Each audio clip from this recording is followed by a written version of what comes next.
सनई चौघड्यांचा नाच सर्वत्र घुमला होता. मोठा आलिशान लग्नाचा हॉल पाहुण्यांनी गजबजून गेला. पार्किंग लॉट पण गाड्यांनी भरून गेला होता. नावाजलेले उद्योगपती रणविजय जगतापांच्या एकुलत्या एका मुलाचं आदित्यचं लग्न होतं आणि तेही त्यांचे खास मित्र रवींद्र पाटील यांच्या मुलीशी अनुष्काशी. रवींद्र पाटलांची एकुलती एक लाडकी लेक होती. बरेच नामांकित मंडळी लग्न सोहळ्यात सामील व्हायला आले होते. रणविजयराव पाहुण्यांच्या आणि मित्रांच्या गाठीभेटी घेण्यात व्यस्त होते. या गोष्टीचा आनंद दोघांच्या पण चेहऱ्यावर स्पष्ट दिसत होता. पाहुणे आणि मित्रमंडळी लग्न सोहळ्याचं भरभरून कौतुक करत होते. नवरदेव आदित्य त्याच्या रूममध्ये शेरवानी घालून त्याची तयारी करत होता. मुळातच देखणा असणारा आदित्य आज नवरदेवाच्या पोशाखात राजबिंडा दिसत होता. तो तयार होऊन मित्रांसोबत लग्न मंडपात यायला निघाला. लग्नघटिका समीप आली होती. गुरुजींनी माईक हातात घेऊन पुकारलं, मुलीचे मामा वधूला घेऊन मंडपात यावे. थोड्याच वेळात नवरदेव आदित्य पाटावर येऊन उभा राहिला. गुरुजींनी पुन्हा एकदा माईक हातात घेऊन पुकारले, पण अजून वधू आली नव्हती. तितक्यात नवरी मुलीचे काका रणविजयरावांच्या कानात काहीतरी सांगून त्यांना वधू पक्षाच्या खोलीकडे घेऊन गेले. रणविजयराव अनुष्काच्या काकांच्या मागे भरभर पाऊल टाकत चालले होते. ते दोघे पण एकामागे एक वधू पक्षाच्या खोलीत शिरले. रवींद्र पाटील डोक्याला हात लावून एका कोपऱ्यात खुर्चीत बसले होते. अरे रवींद्र, काय झालं? तू असं का बसला आहेस? रणविजयरावांनी काळजीने विचारलं. रवींद्ररावांच्या तोंडातून शब्द फुटत नव्हते. त्यांनी शरमेने मान खाली घातली होती. अरे रवींद्र, बोल ना, असा का बसला आहेस? रणविजयरावांनी पुन्हा रवींद्रकडे पाहून विचारलं. तितक्यात बाजूला उभा असलेल्या त्यांचा धाकटा भाऊ रणविजयरावांकडे पाहत म्हणाला, अनुष्का नाही आहे. नाही म्हणजे? रणविजयरावांनी न समजून विचारलं. म्हणजे अनुष्का तिच्या खोलीत नाही. तिला आम्ही खूप शोधलं, पण ती कुठेच दिसत नाही आणि ती कुठे गेली आहे ते कोणाला काहीच माहीत नाही. अनुष्काची मैत्रीण तन्वी पुढे होऊन रणविजयरावांना सांगत होती. रणविजयराव हे ऐकून पटकन बाजूच्या खुर्चीत बसले. रवींद्र तर आधीच डोक्याला हात लावून शून्यात नजर लावून पाहत बसला होता. अरे रवींद्र, पण अनुष्का कुठे गेली असेल हे तुला माहीत नाही का? वहिनी, तुम्हाला तरी काही माहीत आहे का? वहिनी अहो, तुम्हाला काही ठाऊक असेल तर बोला पटकन. तिकडे गुरुजी माईकवर पुकारा करतायत. रणविजयराव वेड्यासारखं त्या दोघांकडे पाहून प्रश्न विचारत होते. पण आई वडिलांना कोणालाच माहीत नव्हतं अनुष्का कुठे गेली आहे ते. तू पाहिलंस का गं माझी अनुष्का जाताना? ती तुला काही सांगून गेली का? अनुष्काची आई तन्वीच्या जवळ जात तिला विचारत होती. काकू, मी पण पाहिलं नाही, पण मी जेव्हा रूममध्ये गेले तेव्हा अनुष्का कुठेच दिसत नाही. म्हणून मी तिला शोधतच होते की एवढ्यात माझा फोन वाजला. पाहते तर अनुष्काचा होता. मी पटकन फोन रिसीव केला आणि तिला कुठे आहेस म्हणून विचारलं. ती पलीकडून म्हणाली की आईबाबांना सांग मी ठीक आहे, माझी काळजी करू नका आणि माझा शोधही घेऊ नका. एवढंच बोलून तिने फोन कट केला. मी तिला पुन्हा पुन्हा फोन लावण्याचा प्रयत्न केला, पण आता तिचा फोन लागत नाही. तन्वी न घाबरतच सर्व सांगून बाहेर जायला निघाली. थांब पोरी, रणविजयरावांनी तिला थांबवलं. दोन्हीकडच्या मंडळींना आता टेन्शन आलं होतं. एवढी सगळी मातब्बर मंडळी लग्न समारंभाला आली होती आणि अशात त्यांना समजलं की नवरी मुलगीच गायब आहे तर दोन्ही घराण्यांची खूप नाचक्की होणार. या भीतीने त्या दोघांना काही सुचत नव्हतं आणि या खोलीच्या बाहेर ही बातमी जाऊ नये म्हणून त्यांनी तन्वीला पण बाहेर जाऊ दिलं नाही. अजून तर त्या खोलीच्या बाहेर ही बातमी गेली नव्हती, पण अजून थोडा वेळ गेला तर ही बातमी सगळीकडे वाऱ्यासारखी पसरेल आणि बाहेर जर सर्वांना ही गोष्ट समजली तर दोघांनाही जगात तोंड दाखवायला जागा राहणार नाही. या विचारानेच रणविजयरावांच्या काळजाचा थरकाप झाला. एवढे वर्ष मेहनत करून नाव कमावलं आहे ते एका झटक्यात धुळीला मिळेल. अरे रवींद्र, असा डोक्याला हात लावून काय बसला आहेस? पुढे काय करायचं आता तूच सांग. रणविजयराव आता रवींद्रवर, आपल्या दोस्तावर आवाज चढवत म्हणाले. मित्रा, माझं डोकंच चालायचं बंद झालंय रे, मला माफ कर. माझ्यामुळे आज तुझ्यावर ही वाईट वेळ आली आहे. रवींद्रराव रणविजयरावांची त्यांच्यापुढे हात जोडून माफी मागत म्हणाले, अरे बाबा, माफी वगैरे ते बाजूला राहू दे. यावर पटकन काहीतरी पर्याय काढ, जेणेकरून आपल्या दोघांची पण इज्जत साबूत राहील. बाहेर आलेल्या लोकांना जर ही गोष्ट समजली ना, तर आपल्या दोघांची पण नाचक्की होईल. आपल्या विरोधकांच्या हातात तर आयतं गोलीतच सापडेल. तू यावर लवकरात लवकर काहीतरी मार्ग काढ. रणविजयराव रवींद्रकडे पाहून बोलत होते. बाहेर गुरुजी नवरी मुलीला मंडपात घेऊन या म्हणून अजूनही वारंवार पुकारत होते. आदित्य पण केव्हापासून पाटावर ताटकळत उभा होता. तो पण बराच वेळ उभा राहून वैतागला होता. गुरुजींचे शब्द रणविजयरावांच्या कानात घुमत होते. विचार करता करता त्यांची नजर तन्वीवर पडली. ते कसला तरी विचार करत तिच्याकडे पाहत होते. तन्वी पण दिसायला खूप सुंदर होती. रंगाने गोरी, नाकी डोळी नीट, चार चौघीत उठून दिसण्याजोगी होती. तन्वीच्या लक्षात आलं की काका तिच्याकडे पाहतायत. ती मध्येच अनुष्काच्या आईला म्हणाली, काकू, मी जाते बाहेर, मी नाही कोणाला काही सांगणार. तितक्यात दरवाजावर टकटक आवाज झाला. रवींद्ररावांच्या धाकट्या भावाने पुढे होऊन दरवाजा उघडला. तन्वी, केव्हाचा शोधतोय तुला, आणि तू इथे काय करतेस? तन्वीचे बाबा आत येत तिला म्हणाले, अहो बाबा, तुम्ही कशाला मला शोधत आहात? तन्वी जरा डबकतच बोलली, अगं, ते गुरुजी नवरी मुलाला बाहेर घेऊन या म्हणून पुकारत आहेत.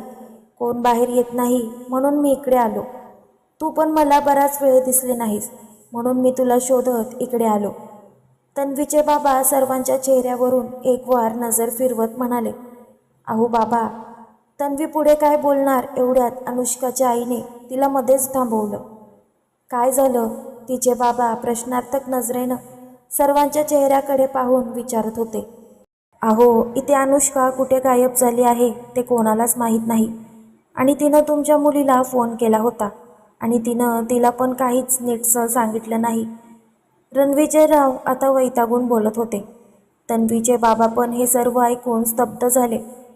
रणविजयराव बसल्या जागेवरून उठत तन्वीच्या बाबांच्या दिशेने जात त्यांना म्हणाले, हे पहा मिस्टर, काय नाव तुमचं? म्हणून त्यांनी तन्वीच्या बाबांकडे प्रश्नार्थक नजरेने पाहत विचारले. माझं नाव यशवंत सरदेसाई. तिच्या बाबांनी आपलं नाव सांगून रणविजयरावांना स्वतःची ओळख करून दिली. यशवंत साहेब, इथे आमच्यावर काय परिस्थिती ओढवली आहे ती तर तुम्ही पाहतच आहात. तुम्ही आमच्यावर एक उपकार करा. रणविजयराव बोलता बोलता मध्येच थांबले. तन्वीच्या बाबांच्या चेहऱ्यावर मोठं प्रश्नचिन्ह उभं राहिलं. हे माझ्याशी असं का बोलत आहेत या विचारात ते पडले होते. एक दीर्घ सुस्कारा टाकत ते पुढे म्हणाले, यशवंत साहेब, आता आमची इज्जत तुम्हीच वाचवू शकता. म्हणजे साहेब, तुम्ही हे असं काय बोलत आहात? तन्वीचे बाबा अडखळत म्हणाले, हो, म्हणजे मला असं म्हणायचं आहे की तुमच्या या गोड मुलीचं आमच्या मुलाशी, आदित्यशी लग्न लावून द्याल का? रणविजयराव कशी तरी शब्दांची जुळवाजुळव करत यशवंतरावांना विचारत होते. अहो साहेब, हे काय बोलताय तुम्ही? तुम्ही कुठे आणि आम्ही कुठे? तुमची आणि आमची कशी बरोबरी होईल? तुमचा आणि आमचा कसा ताळमेळ बसेल? उगाच कशाला गरिबाची चेष्टा करताय? तन्वीचे बाबा रणविजयरावांकडे पाहत म्हणाले. तन्वी तर त्यांचं बोलणं ऐकून शॉक लागल्यासारखी स्तब्ध झाली. अहो, बरोबरीचं काय घेऊन बसलाय? आता आमच्यावर जी वेळ आली आहे त्यातून आम्हाला तुम्हीच वाचवू शकता. या खोलीच्या बाहेर जर ही गोष्ट गेली तर आमची नाचक्की होईल. हो, तुम्ही आज आमची मदत केली तर आमच्यावर तुमचे खूप उपकार होतील. नाही म्हणू नका. मी तुमचं आयुष्यभर ऋणी राहील. रणविजयराव यशवंतरावांच्या पुढे हात जोडून बोलत होते. अहो, पण मी असा कसा अचानक निर्णय घेऊ? अहो, अजून माझ्या मुलीचं शिक्षण पण पूर्ण झालं नाही. यशवंतराव त्यांना समजवण्याच्या सुरात म्हणाले. तितक्यात पुन्हा बाहेरून गुरुजींच्या पुकारण्याचा आवाज आला. रणविजयराव अनुष्काच्या काकांकडे पाहत म्हणाले, बाहेर जाऊन त्या गुरुजींना काहीतरी कारण सांगून थोड्या वेळासाठी शांत राहायला सांगा. यशवंतराव, अहो, पुढचं शिक्षण लग्नानंतर ती आमच्याकडे राहून पूर्ण करेल. मी तुम्हाला शब्द देतो. तिला हवं तेवढं शिक्षण आम्ही तिला देऊ, मग तर झालं. ते यशवंतरावांना विश्वास देत म्हणाले. ती समोरच आहे. तिचं काय मत आहे ते पण आपल्याला जाणून घ्यायला हवं ना. आणि मी माझ्या मुलीच्या इच्छेविरुद्ध जाणार नाही. यशवंतराव तन्वीकडे इशारा करत म्हणाले. तोवर अनुष्काच्या काकांनी गुरुजींना काहीतरी कारण सांगितलं आणि त्यांना म्हणाले, मुलीला यायला थोडा वेळ लागेल, तुम्ही सारखं पुकारत बसू नका. त्यांनी एक वेळ आदित्यच्या चेहऱ्याकडे पाहिलं. तो पण वैतागलेला दिसत होता. त्यांनी तिथलीच एक खुर्ची उचलून आदित्यला बसायला दिली.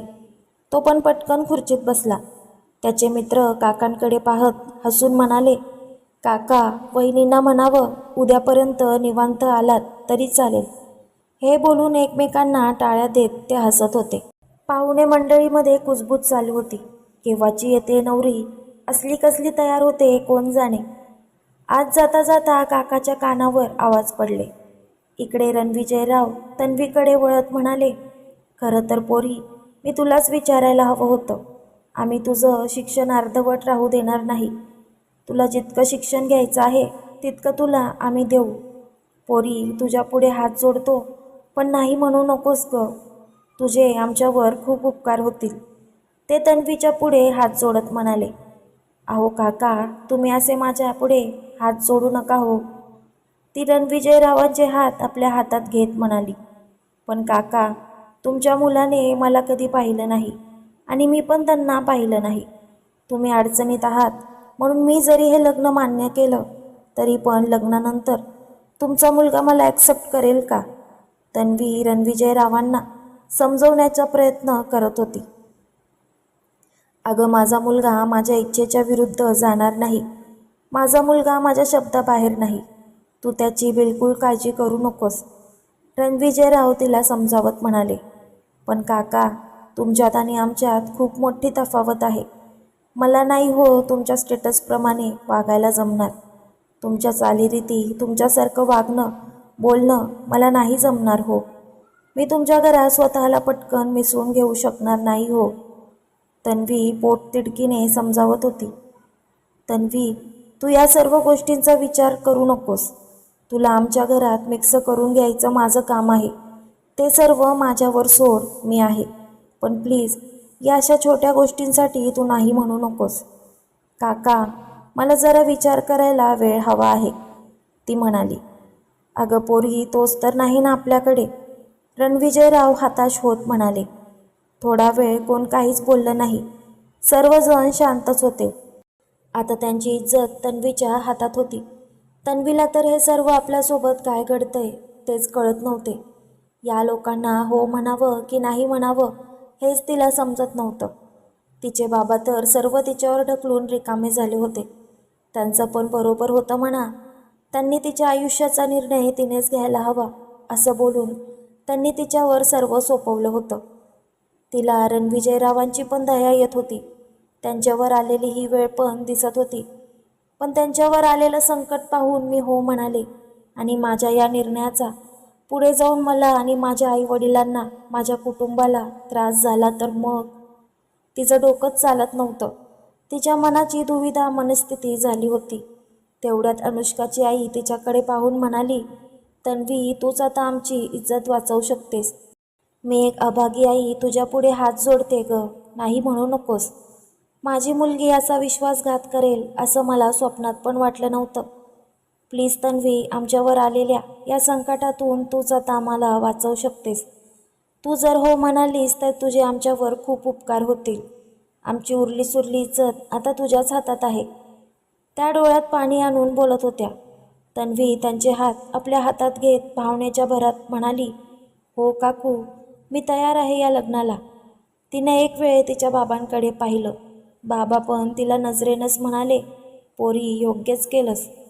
चल मग, तुला पटकन तयार करायला हवं, अनुष्काची आई पटकन म्हणाली. आज तिथे तिची आई पण नव्हती. ती आणि तिचे बाबा दोघेच या लग्नाला आले होते. आई घरीच होती. आईची आठवण होताच तिच्या डोळ्यात पाणी आलं. तितक्यात तिचे बाबा तन्वीकडे फोन देत म्हणाले, तन्वी, हे घे, आई बोलते. हॅलो तनू, मी येते तिकडे, तू काळजी करू नकोस. मला तुझ्या बाबांनी सर्व सांगितले. तू वाईट वाटून घेऊ नकोस. तू हे लग्न करून त्यांची मदतच करतेस. मी येतेच थोड्या वेळात. म्हणून आईने फोन ठेवला. आईचं बोलणं ऐकून तन्वीला जरा बरं वाटलं. तिला अनुष्काच्या आईनं छान तयार केलं. रणविजयरावांचं पण टेन्शन आता थोडं कमी झालं होतं. रवींद्रराव तर पोरींना फसवलं या विचाराने शरमेने अजून पण मान खाली घालून बसले होते. रणविजयराव तन्वीला तयार व्हायला सांगून बाहेर गेले. अनुष्काच्या आईने तिला छान काटाची साडी नेसवली, हलकासा मेकअप केला. मुद्दाम तिला कोणी ओळखू नये म्हणून त्यांनी तिचा चेहरा मुंडावळ्यांनी झाकला होता. त्यांना हे सर्व करताना खूप वाईट वाटत होतं. पण पोरगी गेली ते गेली, आता उरली सुरली इज्जत तरी वाचेल म्हणून त्या पण आपल्या मनावर दगड ठेवून तन्वीला तयार करत होत्या. कसा वाटला कथेचा पहिला पार्ट कमेंट करून नक्की सांगा. पुढील भाग ऐकण्यासाठी आपल्या चॅनलला सबस्क्राईब करा. धन्यवाद.